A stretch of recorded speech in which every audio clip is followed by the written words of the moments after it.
नमस्कार, मैं सेराराम घुंगरवाल, श्री राम गोपाल गाड़ोदिया उच्च प्राथमिक आदर्श विद्या मंदिर। पिछले वीडियो में हमने पढ़ा था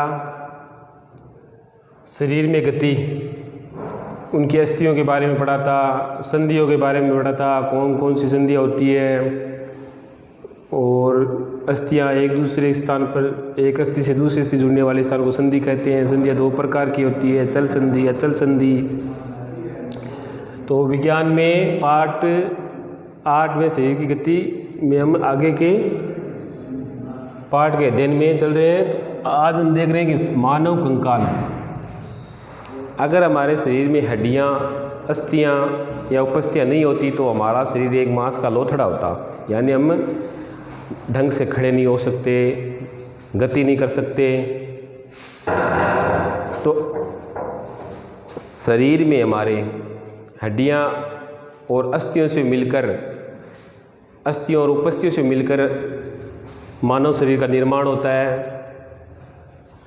बिना हड्डियों के हम खड़े नहीं हो सकते, चल नहीं सकते, इसलिए हमारे शरीर में अस्थि और उपस्थियाँ मिलकर हमारे शरीर का एक कंकाल निर्माण करती है, जिससे हमारे शरीर की एक आकृति देती है हमें। कोई जानवर हो चाहे मनुष्य हो, मानव कंकाल में सबसे पहले पढ़ते हैं मानव कंकाल की पंसलियों के बारे में। आपके परिचित है, घर में माँ बाप भाई बहन कोई भी, उसे कभी चोट आई होगी या कहीं लगने पर तो आपने एक्सरे करवाया होगा। तो एक्सरे में आप देखते हो कि भाई कहीं टखने का एक्सरे है, हाथ का, घुटने का, शरीर वक्षस्थल का, तो आप देखते हैं कि इसमें हड्डियाँ एक दूसरे से मिली हुई ऐसे बना हुआ एक जाल है।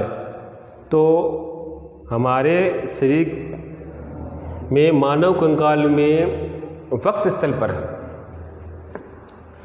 एक पंसलियों का जाल होता है, जिसे पिंजर बॉक्स बोलते हैं।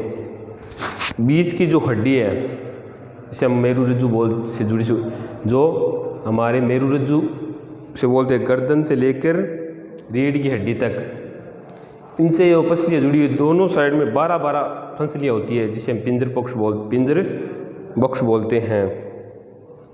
अब ऊपरी आप कभी देखो ये किस तरह से जुड़ी होती है, आप कभी एक्सरे में देखना, अपने घुटने का कभी एक्सरा देखना, कभी अपने परिचित का या किसी भी एक्सरा या अपने जो कभी बनवाया है तो देखना। तो इस तरह से वो एक दूसरे, हमने पिछले वीडियो में पढ़ा था कि किस तरह से ये जुड़ी होती है, किस तरह से ये गति करती है।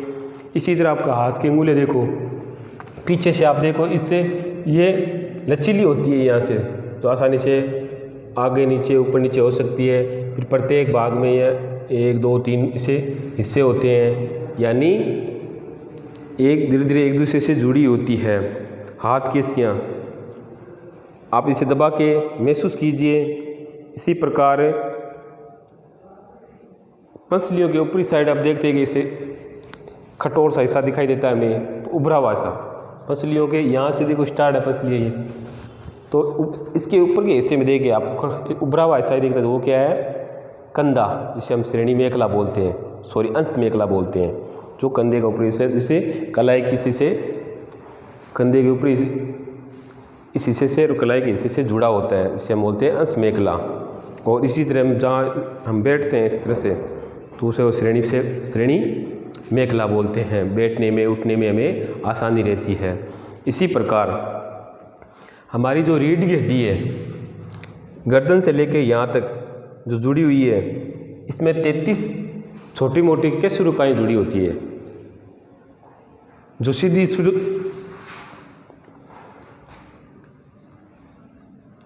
इसमें इस तरह से 33 केशरुकाएँ जुड़ी होती है, जिसे हम रीढ़ की हड्डी बोलते हैं। सिर्फ जो हमारे अंश मेखला से यानी कुल्ले से जुड़ी हुई होती है, ऊपर गर्दन के हिस्से से जुड़ी होती है। आगे हम चलते हैं, निचले वाले हिस्से को हम मेरुदंड बोलते हैं, जो चिकनी समतल अखंड अंगुलियों पर हमने देखने के बाद हमें चलता है कि अपने घुटने को बिना मोड़े इस तरह से अपने पाँव की अंगुलियों को छूइए, तो पीछे से जो चिकनी समतल स्पष्ट हमें दिखाई देती है। तो ये जो पिछले वाला हिस्से से बोलते हैं मेरुदंड, मेरुदंड किससे बना होता है? छोटी छोटी 33 कैंसुरकाओं से मिलकर बना होता है। और कंधे के बारे में बताया हमने। जो पसलियाँ होती है इसमें हमारे शरीर के अंदर कई ऐसे नाजुक हिस्से होते हैं जिसकी वजह पसली हमारे जो हड्डियाँ हमारे शरीर के अंदर वाले भागों की क्या करती है? सुरक्षा करती है। इनका ये कोई भारी आघात होने पर या लगने पर तो उस अंदर के जो हिस्से छोटे छोटे आमाज से हैं, हमारा पिता से हैं, अंधे जो भी नाजुक जो हमारे अंग है शरीर के, उनकी सुरक्षा के लिए पसलियाँ कार्य करती है। उसी प्रकार कंधे का बताया मैंने, गति करना। उसी पर खोपड़ी भी छोटी छोटी कई अस्थियों से मिलकर बनी होती है। खोपड़ी का जो ऊपर का हिस्सा होता है वो कठोर होता है, जिस कठोर होने के कहीं हमें चोट लगने पर जो सर के अंदर जो नाजुक है, जो छोटे छोटे अंग है, उनकी सुरक्षा के लिए खोपड़ी का ऊपरी हिस्सा कठोर होता है, उसकी सुरक्षा के लिए। तो उसी प्रकार जो महत्वपूर्ण अंग है उनकी सुरक्षा के लिए जो शरीर के अंदर है, हमारे वक्षस्थल में जो महत्वपूर्ण अंग है उनकी सुरक्षा के लिए पसलियाँ, वो खोपड़ी में जो महत्वपूर्ण अंग विशेष जो उसकी सुरक्षा के लिए खोपड़ी का ऊपरा हिस्सा जैसे जबाड़ा है। उसी प्रकार बहुत सी अस्थियों व संधियों के बारे में हमने चर्चा की। कंकाल के कुछ अतिरिक्त अंग हैं जो हड्डियों जितने कठोर नहीं होते हैं उन्हें मोड़ा भी जा सकते हैं, उसे बोलते हैं उपस्थि। जैसे कान, नाक का ऊपरी हिस्सा, कान का जिसे हम आसानी से मोड़ सकते हैं, इस तरह से इसे बोलते हैं उपस्थि। तो हमारे शरीर के कंकाल में अस्थियों और उपस्थियों से मिलकर बना होता है, मैंने अभी बताया था, जो इसे आसानी से मोड़ा जा सकता है, इसे ऊपर नीचे किया जा सकता है, इसे बोलते हैं उपस्थि। इसे कान को स्पर्श करके देख लो, आप नीचे वाले को देख लो, ठीक है।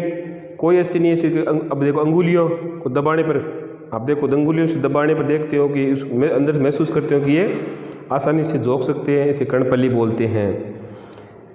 मानव कंकाल में अनेक अस्थियों और संधियों में उपस्थितियों से मिलकर बना हुआ है। आपने देखा है अपने शरीर में उन अस्थियों, उनकी संधियों के विषय में जानकारी प्राप्त कर ली है जो हमने अभी देखा है। अब देखो, यदि आप अपने एक हाथ अंगूठा दबा के इसे अपने कंधे की तरफ ले जाइए, वापस इसे कीजिए। अब ऊपर का हिस्सा जो इसे ऐसे करने से ऊपर का हिस्सा जो खींच गया, जो कठोर हो गया, नीचे का हिस्सा जो नरम हो गया, इसे बोले मांसपेशियाँ। नहीं, मांसपेशियाँ शरीर को क्या करती है? गति प्रदान करती है। जैसे, और अब इसे हम अपने हाथ को इसे कंधे की ओर मोड़ने पर ऊपर जो नीचे के हिस्सा है तो क्या हो गया? खींच गया, तो वापस खींच गया, इसे शिथिलता नहीं है इसमें, खींचने से गति हो गई। और वापस ऐसे करने पर नीचे वाला हिस्सा क्या? शिथिल हो गया, ऊपर वाला हिस्सा खींच गया। इसलिए मांसपेशी हमारे शरीर को क्या करती है? गति प्रदान करती है। इसी प्रकार पेशी संकुचित और खींचना, तो हम इस तरह हम कह सकते हैं कि ये शरीर, हमारे शरीर में मांसपेशियां गति प्रदान करती है। जैसे हमारा घुटना है, इस तरह देख लो, हमें अपने बैठने पर हमारे आगे का जो हिस्सा है वो क्या हो गया? खींच गया, और पीछे का हिस्सा संकुचित हो गया। वापस पांव सीधा करने पर पीछे का हिस्सा तनावा हो गया, और आगे का हिस्सा जो घुटने पर है वो क्या हो गया? संकुचित हो गया। इस तरह से हम बता सकते हैं कि स्थिरता बढ़ाना, इससे क्या गति के लिए हमेशा अस्थियाँ और पेशियों की आवश्यकता होती है, ज़रूर होती है। दूसरे जंतु इस प्रकार भी चलते हैं, हाँ, क्योंकि जैसे सर्प मान लो या छोटे मोटे जानवर जो अपनी मांसपेशियों से आगे की ओर गति करते हुए चलते हैं। तो हम कह सकते हैं कि हमारा जो मानव शरीर है अस्थियों और उपस्थियों से मिलकर बना होता है, जो हमारे शरीर को निश्चित एक आकृति प्रदान करता है, हमारे शरीर को मजबूती प्रदान करता है।